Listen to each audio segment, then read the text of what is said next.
Alright, so now we've got cleaned our parts ultrasonically, so we're all set with that. What I've done now is I've put a small piece of brand new Rodico.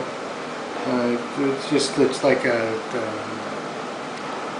I mean, it's almost like Play-Doh is what it is, really, but it takes away grease and oil, and you can use it to pick up small parts with watchmakers, and use it for a variety of stuff. What I've done now is I've just put a small piece here to help stabilize this cage for when I put it back together. All I'm going to do is put the escape wheel in, the pallet fork, now that the jewel has been shellacked in there. Everything has been cleaned ultrasonically, and now we're ready to start putting her back together. And then we get her oiled up, and she should be up and running, ready to go. Shouldn't be any problems, but being a tourbillon, obviously it's a super delicate issue that we're working with here. The escape wheel. Twist it in there. We're in. That's good. Next up is the line 3, please. Line 3. Pallet fork. Get the pallet fork off to the side. Sometimes it's helpful to have a sheet of white underneath there versus the green. Just depends on what you like. I myself fine either which way, but I prefer to have something contrasting that I can really see stuff with. So we got our pallet fork is going to drop right up into the hole there.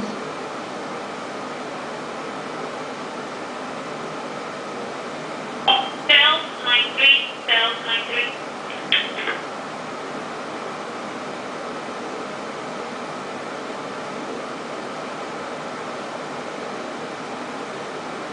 Of course, it's not going to go when I've got it on camera.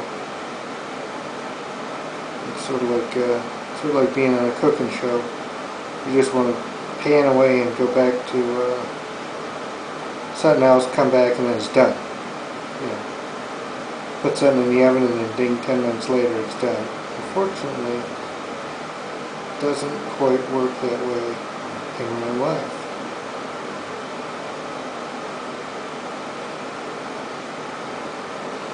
I mean, I'm trying to do this and keep it within the camera as well.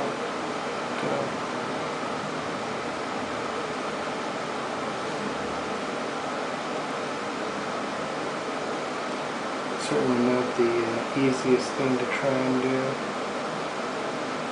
I have no idea how my instructors did it in school when they showed us how to do stuff on camera underneath the big lights.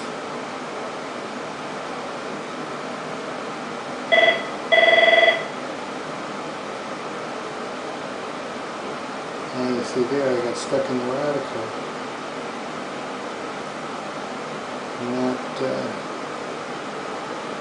Not a good thing, because you certainly don't want to leave any of that behind. That will just absolutely stop the watch.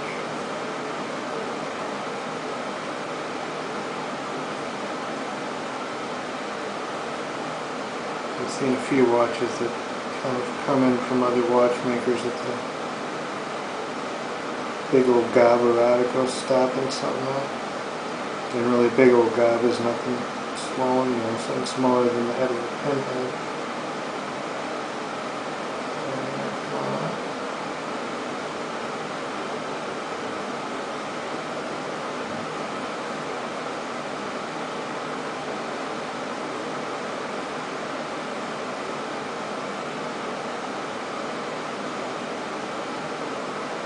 Okay, so there we go. Now we're in.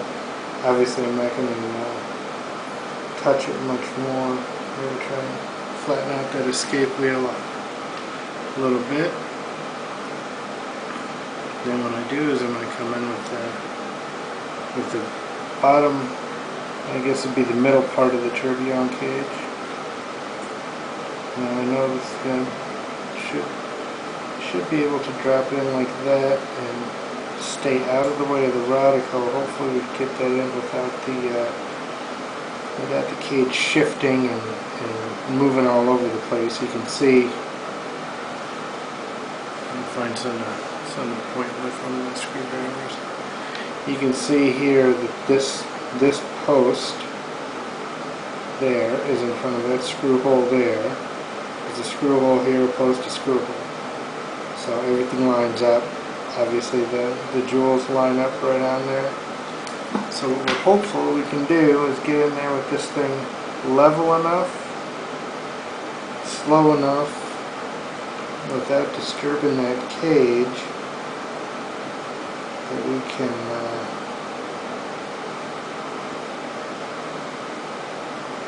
slide up in there.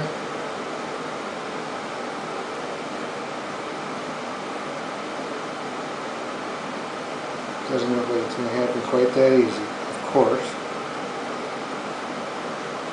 It's perfectly fine. Certainly don't mind taking the time to do something right. Well, it doesn't. Looks like it's not gonna work with the radical in there, so we're gonna ease that on out.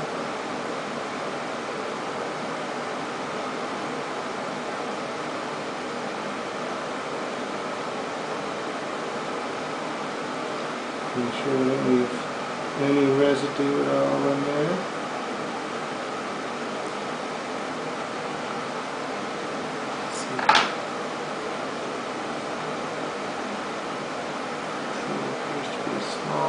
Piece, and we all know it's the small piece that's going to stop the whole watch.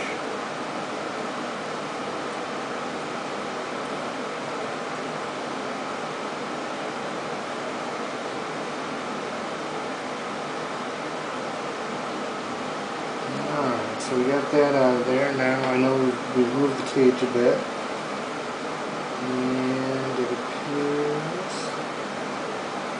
even though we moved it, it's still okay. Everything's still on there, so can't slide unnecessarily slide. It's almost drop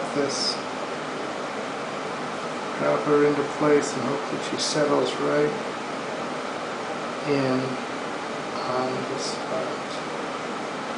And I'm trying to line up the post with the screw holes and the jewels with the pivots on the escape wheel and on the pellet for Barbara.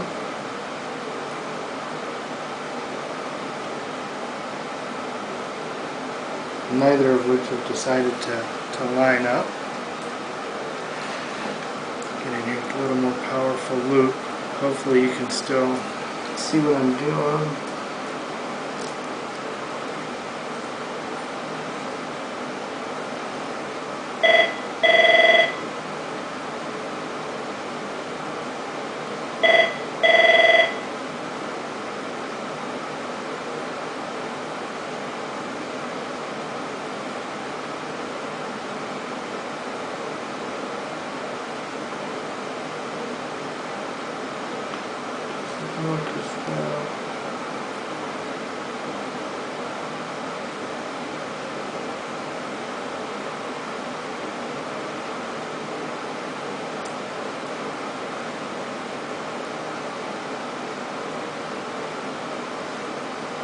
We're in.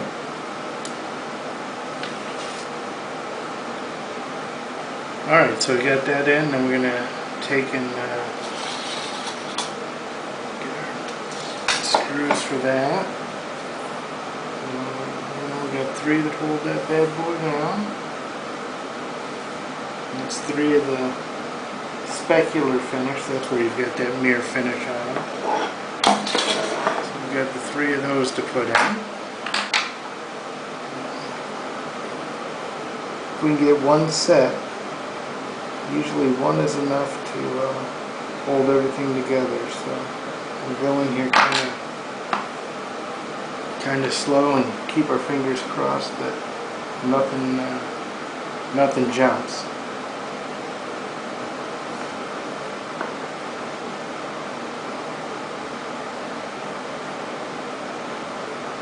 Sort of let the weight of the screwdriver itself hold that all into place.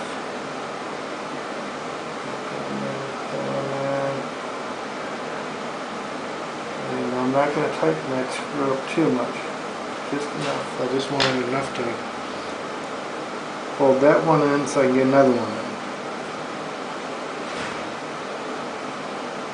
Then I'll come back once we're, just before we put the bounce in and finish the tourbillon cage. We'll make sure that they're tight enough down that I'm not going to have any problems.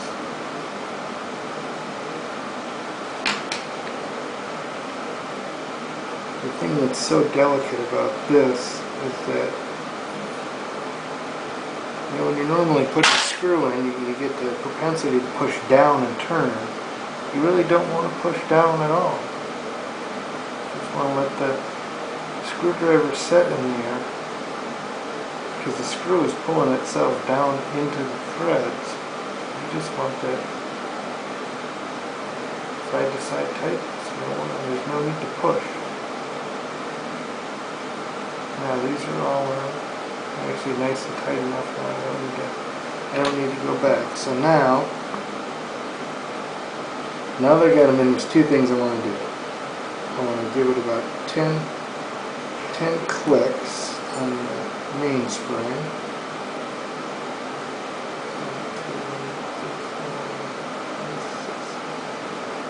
You can't hear it click, but I can hear it click. So I got 10 clicks on there. Now all I want to do is find my little wooden, here I am, a sharpened piece of peg wood. But what I'm going to do is go once around that whole cage, a little bit sharp to make sure there's no pieces that are going to come off or anything like that. What I want to do is go around this entire cage by moving the pallet forward. Let's see.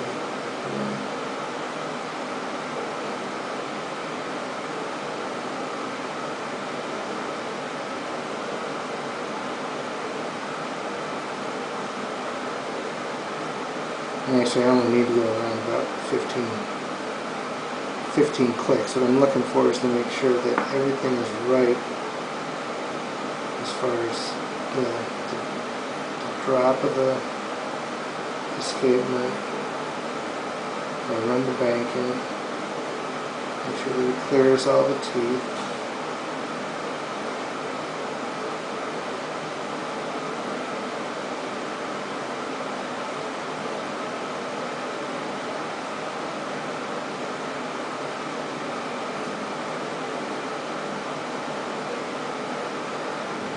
And actually what I'm going to do probably is take and drop in the bounce and let it go around about 3 times. Give it a good wind there. And there's a reason I'm doing that. It's because the fix-a-dropper, the epilogue that I put on there, it creates a coating, and by putting the bounce in, I'm not going to screw it on, but I do want to make sure that I'm putting it in the right direction, that the jewel is in the right orientation and everything. So this one here with it.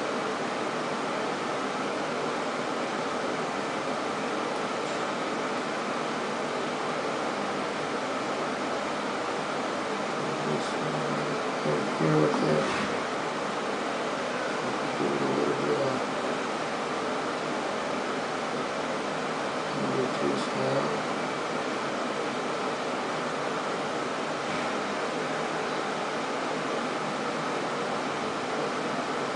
So what will happen is we'll get the bounce in and we'll get it running. And the reason for that is it'll help cut a groove into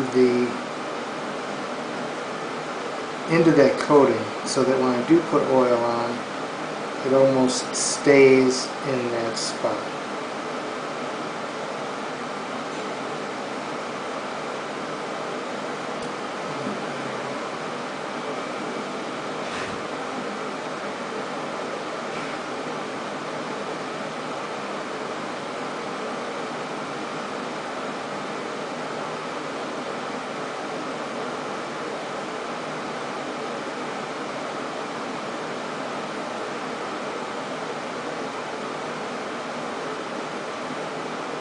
If we can. We might not be able to do it this year, but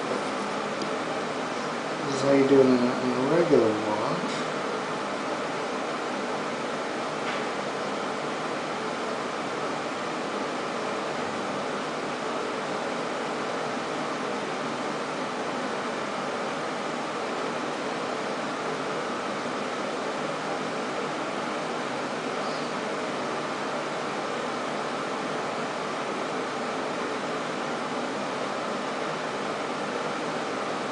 Of course, not having second thoughts about making the video.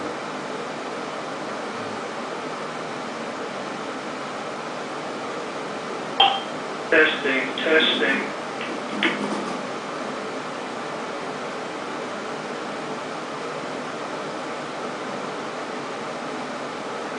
Okay. Oh, I always love it when they do that with the phone. Love the feedback. Give it a little bit more power to give it the get up and go. This line down. Try and make it so. Certainly hope you can see what's going on. I can't look up to see the camera.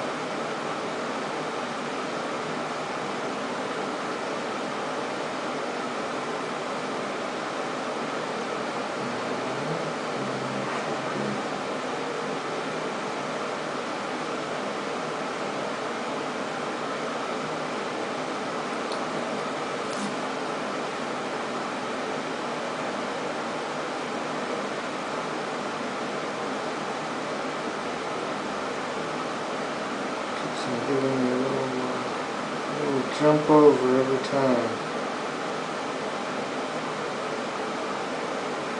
Yeah, almost had it. There we go.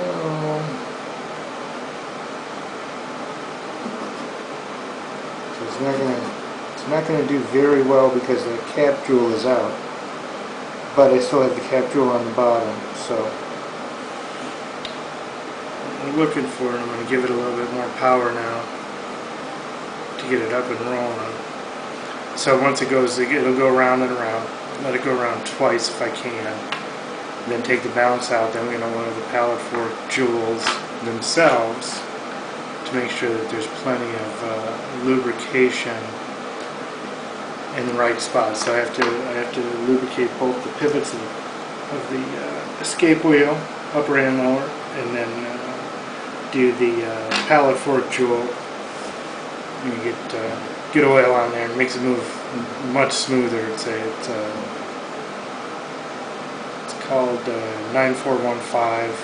It's an oil that shears when struck. So as that pallet fork hits that wheel, it shears and becomes liquid. Sort of solidify. I mean, it's not a solid, but it looks thick, and as it hits, it shears. Hits and shears. And that gives it the lubrication it needs to continue to run properly. So now we're coming up on our first one shot around. I'll let it go one more time, and then we'll get in there and get some oil on it.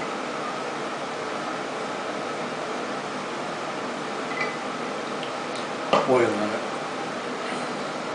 Like I said, I've already determined that there's safe drop, there's safe lock, there's run to bank, and that everything is correct in the escapement, so that we're good on it. Now what we're going to do is once we get it around here once more, we'll finish it up. We're going to case it, put it in the case, get the strap on it, then I want to check and see how it runs after I'll give it a full line, set it. I know it works fine in both the horizontal positions, and it's got good amplitude in the vertical positions, but I actually want to put it on the automatic winder and have it go around the setup on there for about 8 hours and see how it goes. I might even leave it on the auto winder overnight. No, I can't leave it on overnight. We shut the power down. I'll at least get it up on there for 6 hours today. Well, maybe 5 hours today. It's pretty close to 1 o'clock. Get it up on there for 4 or 5 hours today, and then I'll leave it on there all day tomorrow when I come in and see how the timing aspect is. So, all right, we've come around twice on this, so I'm going to go ahead and lift her off.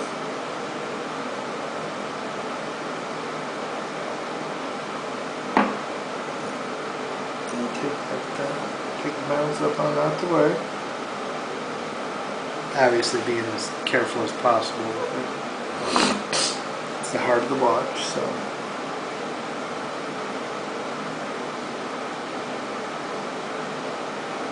Alright, so now we're down to doing the oiling. So first thing I'm going to do is oil that escape oil.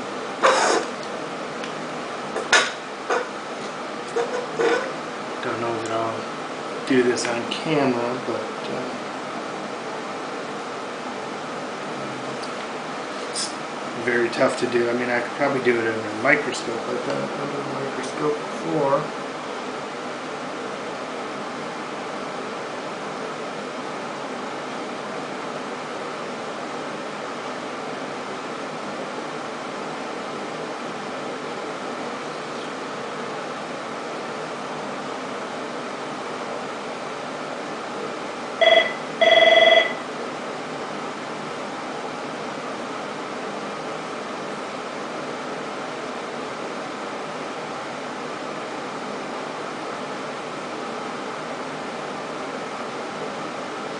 There we go. So there's one side. We're going to flip her over. Hopefully I'm set in a good enough spot to do it on the other side.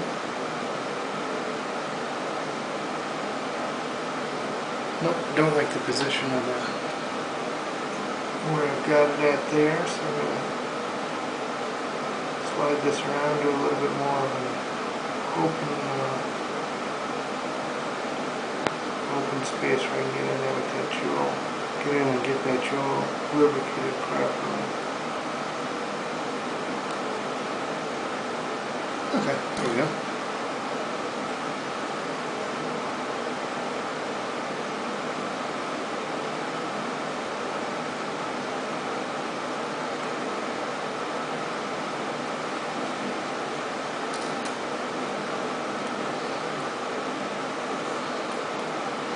Try to clean that oiler off every time I use it.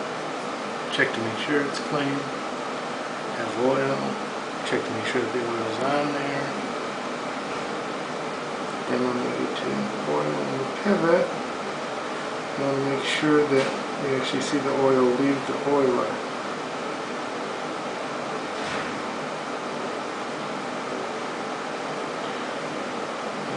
See the oil leave the oiler, I can see the oil in there, so we're good on that. Now I'm going to determine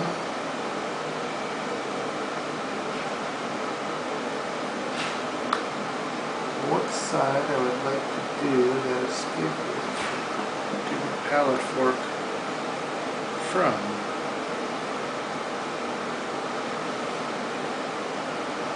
I think I can even do it from this side, do it from the top side.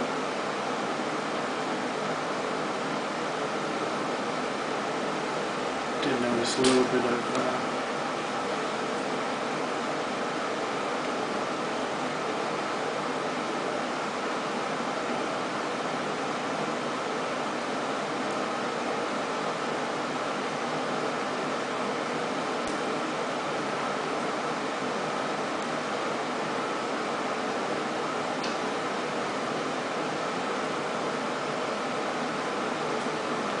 just a little bit of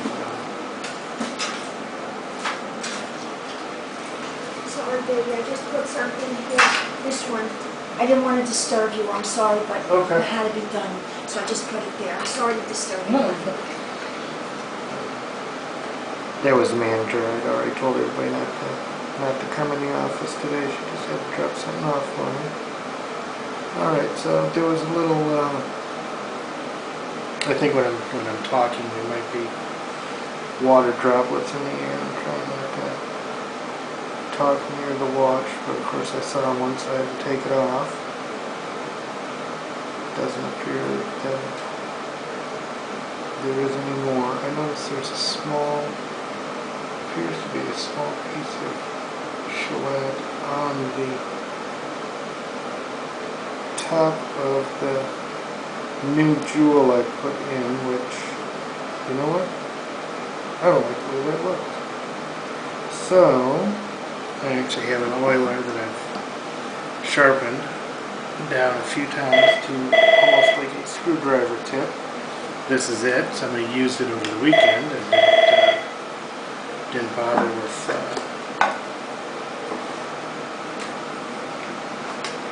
letting me know. That's a drawback sometimes. The sales staff will come in and use something and not think twice about whether it was needed with it or not. If you broke it, they don't care too much.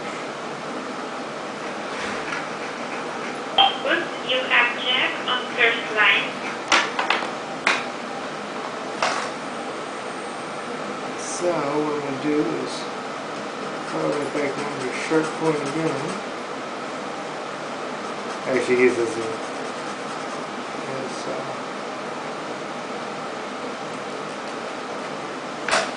for using Loctite and stuff. So once I've got it down to a sharp point, I want to give her even it up some nice square tip going in there to take that off. It's the only time I'll use steel in there.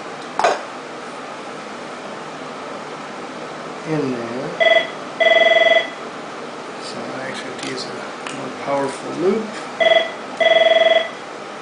Down there.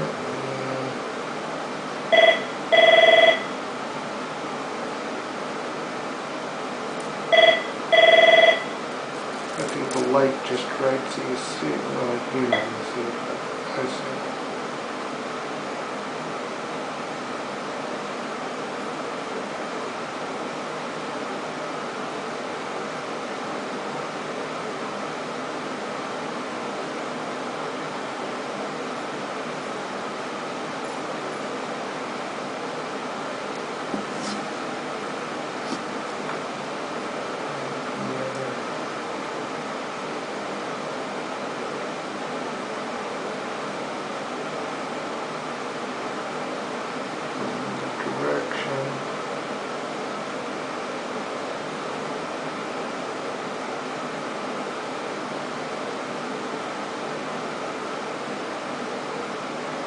You know, not that anybody would even notice it, unless you're looking at something with the 10 power loop. But unfortunately, being a watchmaker, you only see stuff with loops, so.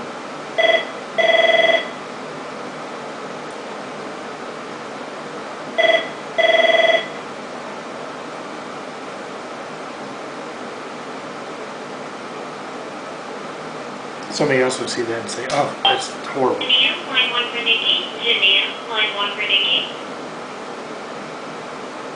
And for me, the most important thing is not that another watchmaker sees something and says, oh my God, that's horrible. It's that the watch runs and the customer said, I'd much rather that.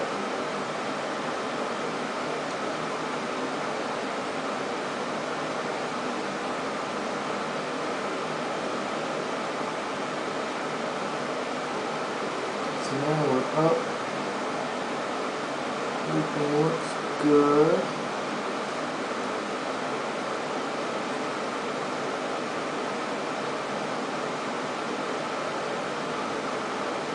And now we're ready to oil that